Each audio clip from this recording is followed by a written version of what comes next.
द्वंद्व बबाली रे फाटी पड़ुछि गाँ दंड। भेंडिया पुओ को हराई बाहुनी बाहुनी कांदुछि माँ। मृत्यु सह संघर्ष करी सुस्थ होई जीवन जीतिथिले। शेषरे कटक एसीबी निया आगरे हारी गले। भयंकर नियारू बंची मध्य शेषरे प्राण त्याग कले। कंदाई दउछि पवित्रको एपरि हृदय विदारक कहानी। एपरि घटना घटिछि पवित्र दिशारीको क्षेत्र रे।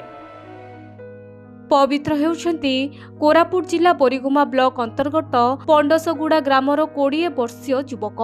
जीवन आरंभरू ही एमिति दुखद परीक्षार सम्मुखीन हेले जहा कौनसी व्यक्तिंको पई असह्य। पवित्र एक भयंकर सड़क दुर्घटनार शिकार होइथिले। तांको डाहाण गोड़ संपूर्ण भावे भांगी जाइथिला। गरीब परिवार जोगु निज सक्षम अनुसारे चिकित्सा करुथुले। असहाय होई जाइथिले पितामाता। तथापि पुओर चिकित्सा करी स्वाभाविक जीवन को आनिबा पई अहरह चेष्टा करिथिले। दुर्घटना परे प्रथमे कोरापुट शहीद लक्ष्मण नायक मेडिकल कॉलेज रे भर्ती करागला। सेठारु ब्रह्मपुर एमकेसीजी मेडिकल कॉलेज परे एम्स भुवनेश्वर रे चिकित्सा करा जाइथिला। किंतु दुर्भाग्यर कथा तांकु सबुठु फेराई दियागला। पवित्रको स्वास्थ्य अवस्था रे कौनसी सुधार आसुनथिबारु समस्त आशा शेष हेउथुबा बेले भगवान को दूत भली उभा हेले कटक एसीबी मेडिकल कॉलेज रो डॉक्टर सुरेश झांकर। से समय रे पवित्रको अवस्था अत्यंत संकटापन्न थिला। रक्त रे हेमोग्लोबिन केवल 3 ग्राम थिला। किंतु डॉक्टर सुरेश झांकर हार मानि नथिले। निजे दायित्व नै रक्त व्यवस्था कले।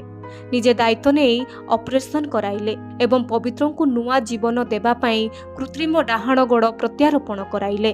ऑपरेशन सफल हैला। पवित्रको आईसीयू रे रखागला। हेले दुर्भाग्य जे सेही राति रे एसीबी मेडिकल रे आईसीयू रे विद्युत जनित भयावह अग्निकांड घटिथिला। जेउथिरे कि वर्तमान सुधा 13 जनकर मृत्यु होई जाइछि। हेले एपरी भयावह अग्निकांड रे पवित्र निज असुस्थ थाई सुधा निज बाम पादरे आईसीयू रो काच भांगी जीवन बंचाइबा पई अप्राण चेष्टा करी निजको बंचाइथिले।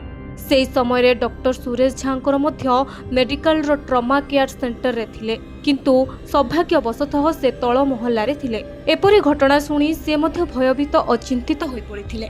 परे घटनाटी प्रघटित हेबा परे तुरंत ओडिशार मुख्यमंत्री मोहन चरण माझी घटनास्थल रे पहुंचीथिले। सर्वप्रथमे पवित्र ही समस्त घटना विवरणी देथिले। किंतु से जीवन युद्धर नायक परवर्ती मुहूर्त रे मृत्यु सम्मुख रे हारी गले। एपरी घटना साधारण रे निर्वाक करि दैछि। मृत पवित्रଙ୍କ पार्थिव शरीर गाँ रे एम्बुलेंस जोगे पहुंचीबा परे गाँ रे शोकागुल परिवेश सृष्टि होइछि। सेपटे भेंडिया पुओ को हराई माँ बाहुनी बाहुनी कांदुछि। आउ गाँ लोके मध्य एमितिया युवक को हराई हतबाक होइछन्ति। ब्यूरो रिपोर्ट ओडिशा संवाद।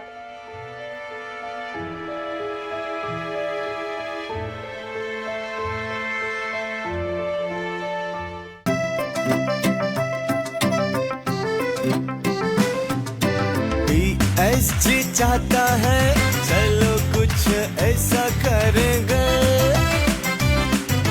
देश की शान है हम शानदार रहेंगे,